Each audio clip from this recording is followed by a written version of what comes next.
And I talked a little bit about this on Twitter, which saw everybody disagreeing with me, which is fine, nothing new. But I said that I'm pretty sure that Garou is going to accept God's influence. And that led to everybody be like, no, you're wrong. You don't understand the character like we do. Not saying that he's going to be like, yes, God, please give me the evil power. I accept you and I want to be your underling. No, it's obviously not going to happen that way. We saw that God is very deceptive. Garou could be tricked into receiving God's influence. And while it may not literally be like God, like impersonating Bang or whoever, or maybe even Terrio, and convincing Garou to accept his influence that way, but I assure you that there is going to be a paradigm shift with Garou where he finally gives over to the monster side and his shell breaks and we see like this super aesthetic, awesome, perfect monster form. It's coming. LOL bearded worker in the comments, boys. But holy crap, what an unexpected twist. So yeah, this is chapter 164, but about 3/5 of it has been redrawn. And in a way that completely changes everything that we were just coming off of with all of that Boros stuff, which we'll get into, but it also changes so much more, and in such a better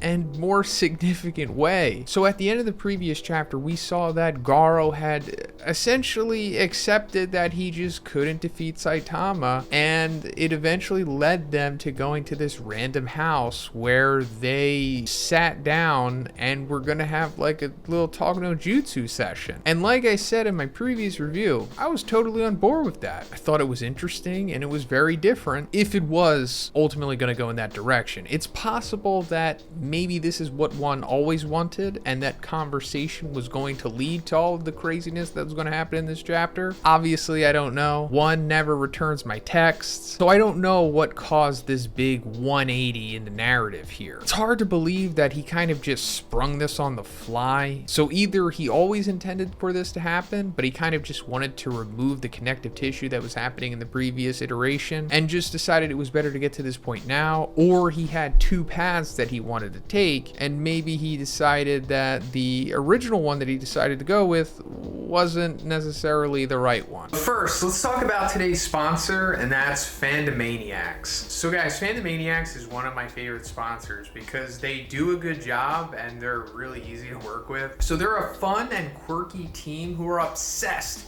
in creating things that you are obsessed with. They're the perfect place to find apparel and merch based on your favorite TV shows, movies, and games. And you know, since this is a battle anime and manga channel, they have tons of battle anime and manga stuff. And of course, they have the legendary Saitama Opie hoodie. I mean, I'm sure you've wanted to rock this in real life as you've seen Saitama rock it. Well, now you can. Such as this sweet My Hero Friends shirt. I love this shirt because it's like so cool, and I guarantee that you're going to impress all the people that you want to impress in your life if you wear this yourself. They also have so much more great stuff on the site, guys. Please check it out for yourself. So guys, if you want some of this sweet merch for yourself that I promise is going to look great on you, check the link in the description and also use code ZONE10 for 10% off. Thanks, guys. But anyway, this chapter starts off pretty much the same way that the original one did, and Garou springs another set of arms, but it actually happens earlier in this chapter. He starts rapid firing at Saitama, who evades it, of course, but in this iteration, Saitama is also blocking them with one arm. But this leads to Garou becoming more angry than he was originally, because this time around he remembers those office workers in the previous chapter like bowing to him, thanking him for inadvertently saving them. And he says it was that simple to make all my preparation and resolve waver. That's how pathetic I was. And then talking about Saitama, he says he mocks me for it. And this leads him to plunging Saitama into that mountain. And this sequence pretty much plays out the same way, sending a shockwave through Earth that reverberates to the other side. And he still winds up inadvertently saving these people who were stranded in this plane in the ocean on the other side of the world, which also causes the oceanic plates to subduct into the Earth via crustal movement. Also guys, if you like my One Punch Man content, please subscribe to this channel. A lot of you consistently watch it, but you don't subscribe. So if you just needed a reminder, here you go.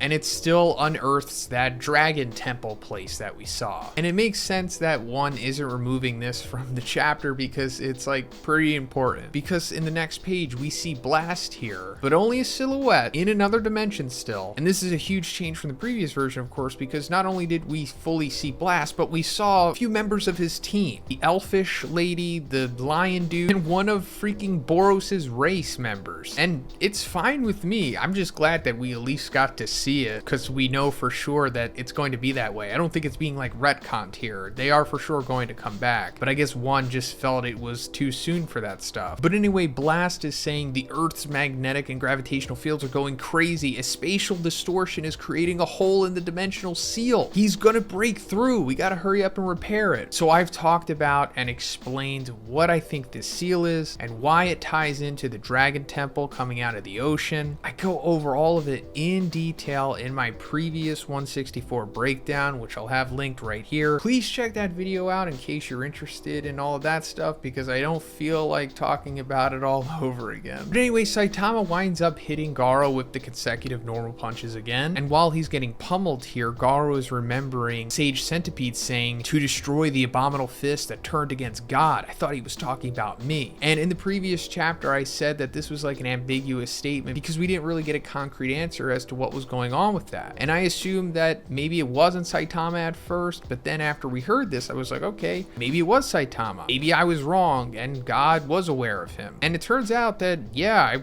was wrong. God was actually talking about Saitama, considering what he says later on in this chapter, which makes sense because, you know, Saitama removed his limiter, something that God intentionally placed on humanity or just anyone who is part of his monster system. So just like before, Saitama winds up knocking Garou like a mile away or whatever, except this time when Saitama is walking him down, now he reminds Garou of Tatsu, who we see in Garou's flashback in chapter 82, who is essentially the catalyst for Garou becoming this absolute evil, like his original bully, I guess. So that's like coming full circle with Garou feeling this indignation and this unfairness. We come to the moment of where he's about to punch Saitama for the last time, and originally he said, "Is this how I wanted to die all along?" But now in the new version he says, "There's no way I'll let myself lose to him," which I think is an improvement for sure. And in the original version, Saitama catches his fist, but this time around he just clocks him and finally knocks him out of that monster shell that he was in. And at this point it seems like Garou has straight up been defeated,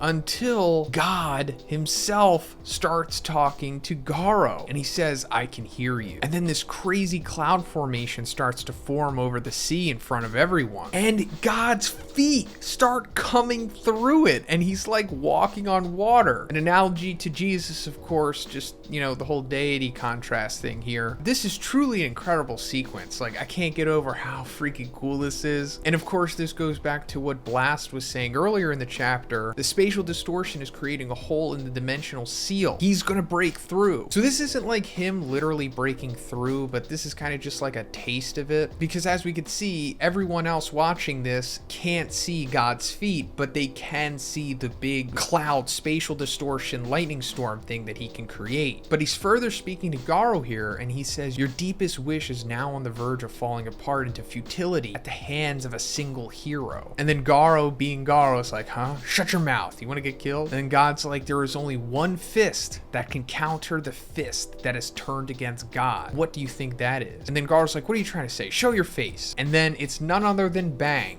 But of course it's not actually Bang, it's God impersonating Bang. We've seen that this is one of God's methods of tricking people into accepting his influence. We saw when he originally appeared before Homeless Emperor, he was like an ethereal windy form. And most recently when he tried to trick Tatsumaki into accepting his influence, he appeared before her as Blast. So naturally he would choose who Garou trusts the most in Bang. But going further, he's like, there is no master who would just sit back and watch as their student gets beaten. And then he reaches his hand out and Garou accepts it, and this is like the deal being made here. Then Garou comes back down in front of Saitama, and then Saitama's like, "Garou, what's with the quick costume change again?" And then we see what is quite literally Awaken Garou, because it says Awaken Garou Cosmic Fear mode. And yeah, I'm liking this design for sure. It's very similar to what we saw of Garou's first 3 awakened stages, but now he's kind of covered in this spatial form that is